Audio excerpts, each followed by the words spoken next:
Hello there folks, these are the hands of me, Dan Brown from sortofinteresting.com, and today you're joining me for a look in this box, which should hopefully be a pair of Karrimor Mount Low 7 weather type boots, which are just basically a new pair of those. As far as I can tell, these are definitely the same shoes, but don't quote me on that, but these ones are definitely Mount Low 7 weather tights. So if we open this up, I suppose first things first, quick look on the box. There's nothing major to report here.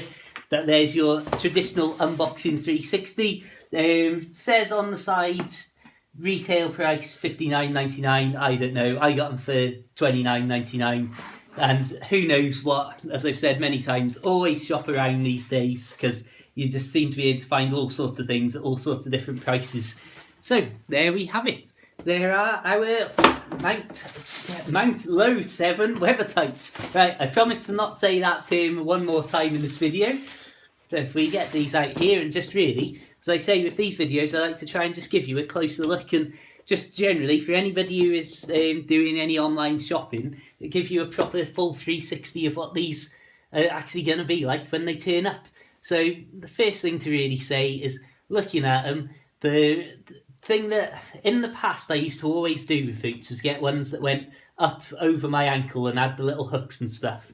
And well, I'll show you again. I've just done an unboxing of my new work boots, which have got these hooks up here, so you can tighten the laces right up to the top.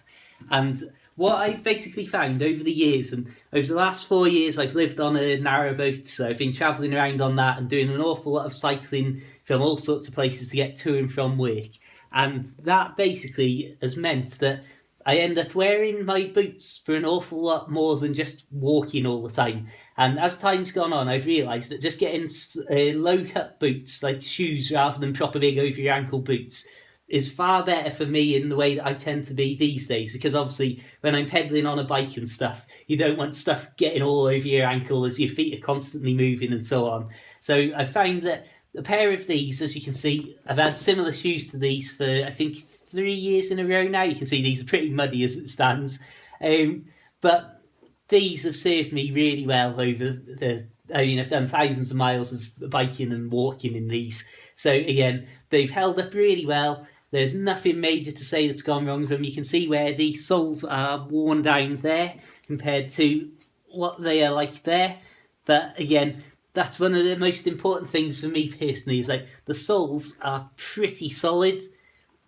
And as I've talked about many times in the past when I've done these videos, that when I consider how good my shoes from like getting on for the best part of a decade ago that I bought, how long those shoes lasted and how many thousands and thousands of miles I put on the ground in them, compared to today, if you went out and spent a fortune on a pair of shoes, they all seem to, well, wear away very quickly. So that's why it's like spending more than maybe £30-40 on a pair of boots is something to me. I think I would rather have a pair, basically, I think I'd rather pay 30 quid a couple of times a year even than risk putting a lot more money into one single pair of boots.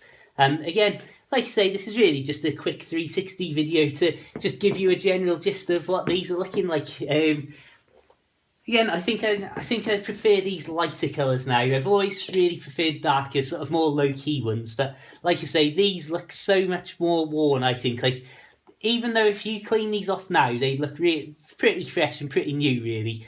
I think they looked, because they've got all this dried mud on them, they look so bleached just from the effect of the dry mud, which hopefully on the lighter shoes won't be so prominent.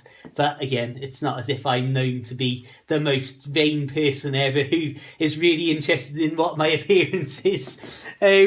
Yeah, so that's just a very quick look at a pair of these boots. Again, they come with my 2 Dan Brown sort of interesting thumbs up there. And I would say that, again, really looking at these, there's nothing that I would say I've got to warn you about or tell you about.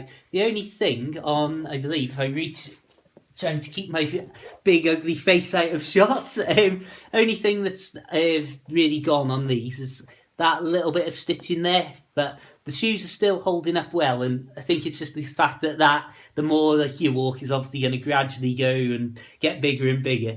But again, after goodness knows how many miles I've put in with these, and like I say, I think, well, again, a lot of the wear on these little sticking out bits comes from being on my bike and constantly spinning and catching on like the chain and stuff.